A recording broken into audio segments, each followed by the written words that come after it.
बेटी की दहलीज पे बाप नहीं जा रहा है यार, किसी की वजह से अपनों को छोड़ रहे हो, तुम्हें क्या पता बेटियों का दर्द क्या होता है, तुम क्या जानो बेटी क्या हुआ करती है। खुदा की कसम आज ये तारीख भी तुझे करबला से सुना के जाऊं। लोग कहते हैं करबला को मुहर्रम में बयान किया जाए, करबला के अंदर पूरी जिंदगी का सबक है। 365 दिन भी अगर करबला का तज़किरा किया जाए, खुदा की कसम सांसें कम पड़ सकती है, करबला की बातें मुकम्मल बयान नहीं हो सकती। तुम्हें क्या पता अपने क्या होते हैं। सुने अब अपनों की बात सुने। मेरा इमाम हुसैन सैयदुल शुहदा, जिसने 71 लाशें उठाई थी। कितनी? सारे बोले कितनी? जोर से कितनी? 71 लाशें उठाई। और उसके बाद आखिर में जब खुद जाने की बारी आई, अल्लाह अकबर, रिश्ते देखो कैसे निभाए जाते हैं। जरूरी नहीं है भाई ही कंधे पे हाथ रखने वाला हो तब भाई की कमी दूर होती है। खुदा की कसम अगर बहन भी भाई बन के मैदान में आ जाए तब भी भाई की कमी पूरी हो जाती है। बहन अगर आ जाए, और ये हमने पढ़ा है तारीख में, जब मेरा इमाम सवार होने लगा अकेला, सैयदा ज़ैनब ने आके हाथ पकड़ा था, भैया आज अकेले? कहा हाँ। कहा क्यों? कहा अकबर गए मैंने बैठाया, अब्बास गए मैंने बैठाया, बाबा जाते, हसन जाते थे बाबा बैठाते थे, बाबा जाते थे तब हसन बैठाते थे। कहने लगे हमारे घर का उसूल ये है, कोई जाता है तो बैठाने के लिए कोई मर्द आता है। आज ना मैं जा रहा हूं, ना अकबर है, ना कासिम है, ना अब्बास है। सैयदा ज़ैनब ने नकेल पकड़ के कहा था, लगाम पकड़ के, हुसैन परेशान क्यों होते हो, आज भले कोई नहीं है, तेरी ज़ैनब तेरा भाई बन के तुझे सवार करेगी, आज अली बन के मैं तुझे सवारी पे बैठाऊंगी। ये बात किसने कही थी? सैयदा ज़ैनब ने। और सुने अपने क्या होते हैं।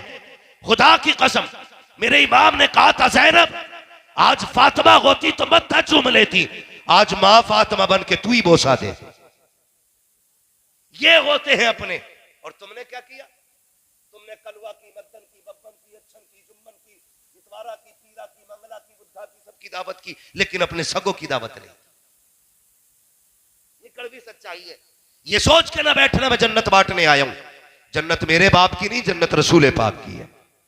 जन्नत उसे मिलेगी जिसे मुस्तफा चाहेंगे। लेकिन मेरी बात जरा दिल से सुनिएगा प्यारे, सुनिएगा जरा, अपनों को ना छोड़ा करो। मेरा हुसैन सवार हुआ सवारी पे, चलने लगे।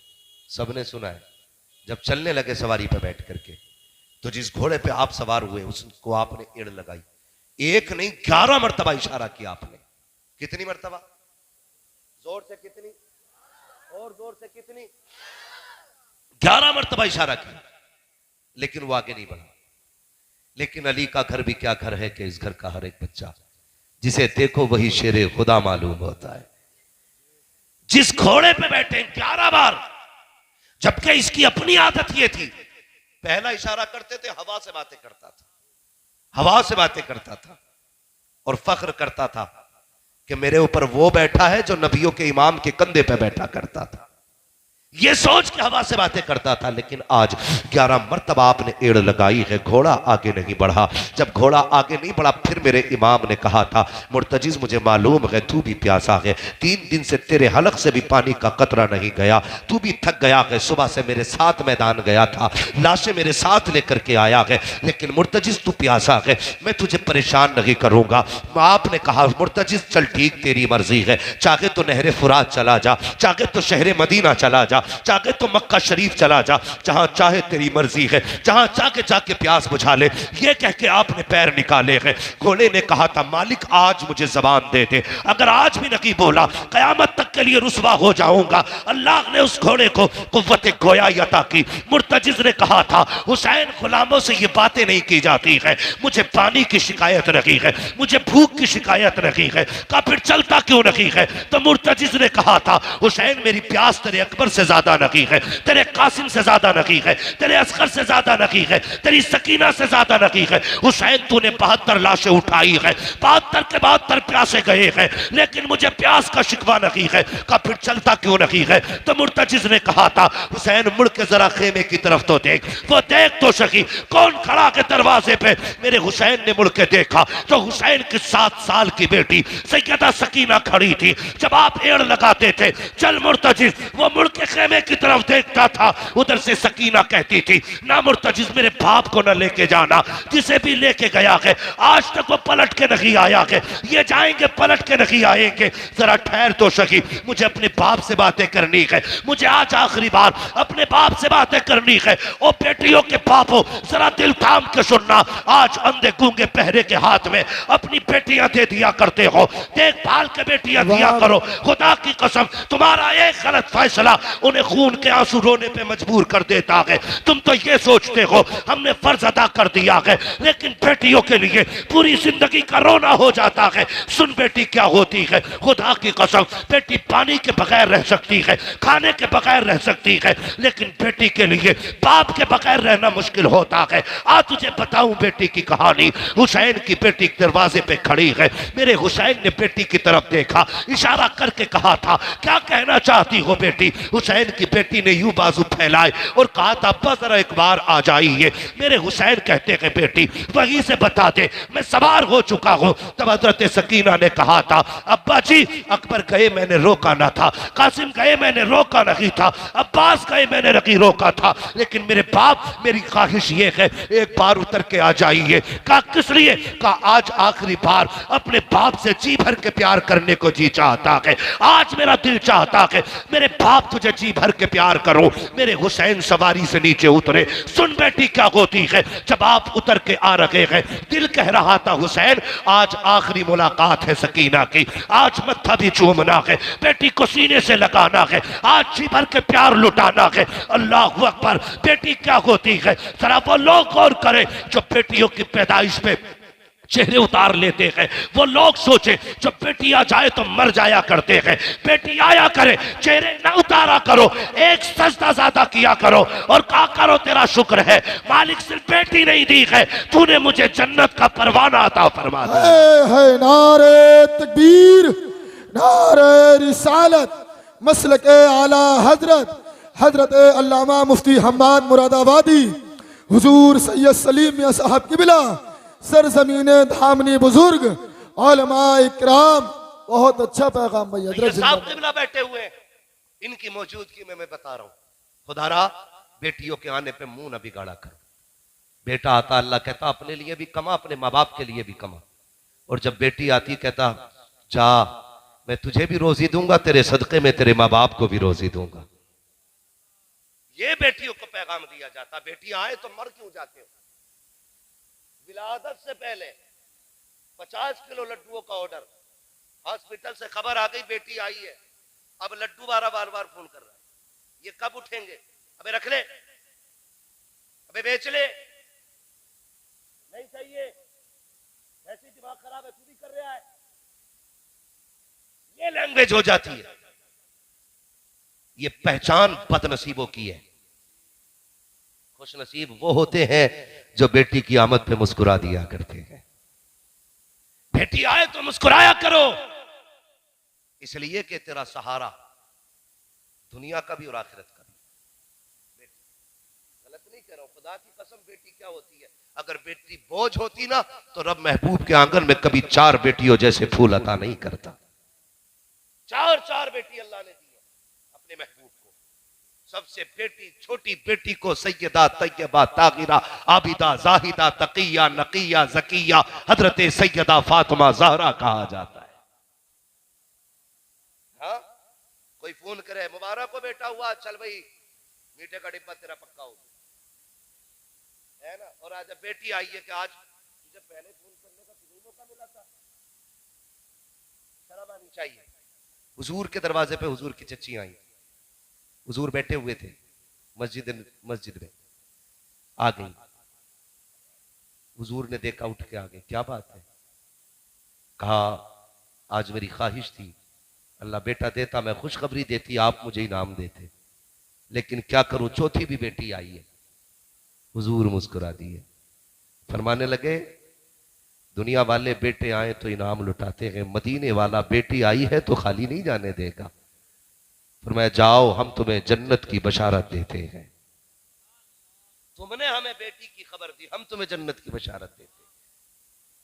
बेटी बेटी होती है, जिसको तुम पैदा होने पे मर जाते हो, जब तुम्हारे बेटे तुम्हें धक्का देते हैं तब यही बेटियां सीने से लगाती हैं, यही बेटियां सीने से लगाती हैं। अमीर हो या गरीब हो, वो तो बस नहीं चलता, वरना अपने बाप पे जिंदगी वार दे बेटियां, जिंदगी वार दे बेटियां। ये बेटी होती है। अभी कुछ दिन पहले एक बेटी ने लीवर दे दिया अपने बाप को, काट दिया, लीवर का टुकड़ा दिया। इंटरव्यू में उससे पूछा गया तुझे डर नहीं लगा, तू मर जाती तो? उसने सीधी बात कही थी, जान भी उसी की तो दी हुई थी। अगर वो दिल की धड़कने मांग लेता, मेरा बाप है, मैं धड़कने लुटा देता। मांग के देखिए बेटे से एक उंगली दे दे तो, मांग के देख उंगली बेटा दे दे तो, मर के देख, सबसे पहले कफन से पहले कागज पे अंगूठा लेगा तेरा, ताकि कोई जमीन में अपना हक न चला ले। ऐसे नहीं मेरा काट के ले जाएगा अंगूठा। खुदारा बदलो, बेटी आए तो मुस्कुराया करो, इसलिए कि जो दर्द बाप का बेटी के दिल में होता ना, वो बेटे के दिल में नहीं होता। मैं भी अपने बाप का बेटा हूं, मेरे बाप की भी 7 बेटियां हैं, मगर खुदा की कसम खा के कहता हूं, शायद मैं उतना प्यार अपने माँ बाप से नहीं करता जितनी मेरी बहनें उनसे प्यार करती हैं। इसका मतलब ये नहीं मैं प्यार नहीं करता हूं, मैं अपने हिसाब से बहुत करता हूं, लेकिन उनका प्यार देखता हूं तो अलग ही होता है। खुद भी आपने तजर्बा किया होगा, आप बाहर हो परदेश में, अब्बा का फोन पहुंचे तबीयत खराब है, कहता 10,000 अकाउंट में लगा रहा हूं, दवा ले लेना बस। और आपकी बेटी 150 किलोमीटर दूर है, आप फोन कर दो बेटी तबीयत बहुत खराब है, पैसे नहीं देती है, रात ही को मुसल्ला बिछा देती है, कहती मालिक मैं रहूं ना रहूं, मेरे माँ बाप को सलामत रखना। वो रो के कहती है मैं रहूं ना रहूं, मेरे माँ बाप को सलामत रखना। और सुबह उसके लिए साल भर से ज्यादा का मुद्दत लगती है, और सुबह उठते ही वो बच्चे छोड़ देती है, दौड़ के माँ बाप के पास आती है, गोद में सर रख के कहती दुख ना कर, जान भी देनी पड़ी तेरे लिए, हंसते हंसते दे देंगे। ये बेटी होती है। सुन तुझे बताऊं बेटी क्या होती है। हुजूर हरम शरीफ में इबादत में मसरूफ है, सरकारी इजाजत। हाँ तवज्जो है आप लोगों की, चले और आगे जरा कहते या रसूल अल्लाह। सदर साहब अल्लाह आपको सलामत रखे, कमेटी वाले हैं भाई, अल्लाह आपको सलामत रखे। बड़ी अच्छी मेजबानी आप लोगों ने की, बहुत अच्छा इंतजाम था, और मजमा भी सुभान अल्लाह उतना ही अच्छा है। आप इतने खामोश है, मुझे एतराज नहीं है, मैं जानता हूं समंदर अक्सर खामोश रहा करते हैं, ज्यादा भीड़ अक्सर खामोश रहती है, मुझे कोई एतराज नहीं, बस सुन लीजिए, मुझे इसमें सबसे ज्यादा खुशी है। और कोशिश ये कीजिए इंशाअल्लाह अमल किया जाए। मुफ्ती साहब क़िबला, ये आप लोग अपना पढ़ चुके बोल चुके फिर भी बैठे हैं, आपकी कुर्बानी आए, अल्लाह आपको इसका बेहतर सिला अता फरमाए। हुजूर नमाज पढ़ने हरम शरीफ में, अबू जहल अपने यारों के साथ खड़ा था, उसने अपने दोस्तों से कहा कोई है तुम में से जो फला पहाड़ी से ऊंट की ओझड़ी लाके माज़अल्लाह मोहम्मद के ऊपर डाल दे? तो एक बदबख्त खड़ा हुआ, उसने कहा कि मैं लजाता हूं, ताकतवर था, पूरी ओझड़ी उठा के लाया, हुजूर सजदे में थे, सर और गर्दन के बीच में रखी। एक साहबी वहीं पे खड़े थे, उन्होंने ये कंडीशन देखी, खींचना चाहा, लेकिन इतनी ताकत नहीं थी कि खींच लेते। बहुत देर तक कोशिश करते रहे, नहीं उठा पाए, दौड़े फिर हुजूर की चौखट की तरफ। दरवाजा खटखटाया, अंदर से आवाज आई मन दक्कल बाब, कौन है? कहा हुजूर के दर का नौकर है। कहा क्यों आए हो? कहा हुजूर हरम में है, सजदे में है, एक बदबख्त ने ओझड़ी डाल दी है, इतनी भारी है मुझसे उतर नहीं रही है, इतना सुनना था, काफिर का कोई है जो मेरी मदद करे?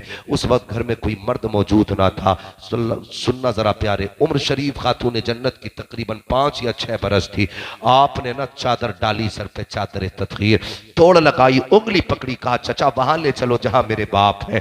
तोड़ती हुई हरम शरीफ में आई है, एक तरफ से आपने खींचा, दूसरी तरफ से सैयदा ने अकेला। जब ओझड़ी हड्डी गर्दन से मेरे सरकार का सर मुबारक उठा, आंखें सुर्ख हो चुकी थी उसके वजन पर, चेहरे पे लाली आ गई है, सजदे की जगह आंसुओं से तर हो चुकी थी। अल्लाह अकबर, वो सहाबी तो सिमट के खड़े हो गए, लेकिन सैयदा चूंकि बेटी थी बाप की गोद में बैठ जाती है, अपने दुपट्टे से बाप के चेहरे को साफ किया, रोती जा रही है। आक़ा करीम के लबों पर जब मेरे सैयदा खातून जन्नत ने बाप के लबों पे कपकपाहट देखी, आंखों में आंसुओं के कतरात देखे, महबूब ने बेटी का मत्था चूमा। अब बेटी से बर्दाश्त न हुआ, उठी है महबूब की गोद से, खिलाफे काबा पकड़ लिया है, कहती है मेरे मालिक जिन्होंने मेरे बाप के साथ ये किया है, किसी को जीने का अधिकार नहीं है। इतना कहने की देर थी, सरकार तेजी से उठे, बेटी को संभाला, कहा खबरदार फातिमा, अब कुछ ना कह देना, तू फातिमा है, तेरी बात रखी टाली जाएगी। लेकिन इतना कह चुकी थी कि किसी को जीने का हक नहीं है, मसीयत कह रही थी, ए फातिमा वक्त आने दे, बद्र का मैदान सजने दे, एक एक का सर कलम किया जाएगा। और तारीख गवाह है, जिन्होंने मुस्तफा पर ओजड़ी डालने में साजिश और मशवरा किया था बद्र के मैदान में, यूं फातिमा की दुआ कबूल हुई कि उनके सर अलग पड़े हुए थे, उनके धर अलग पड़े हुए।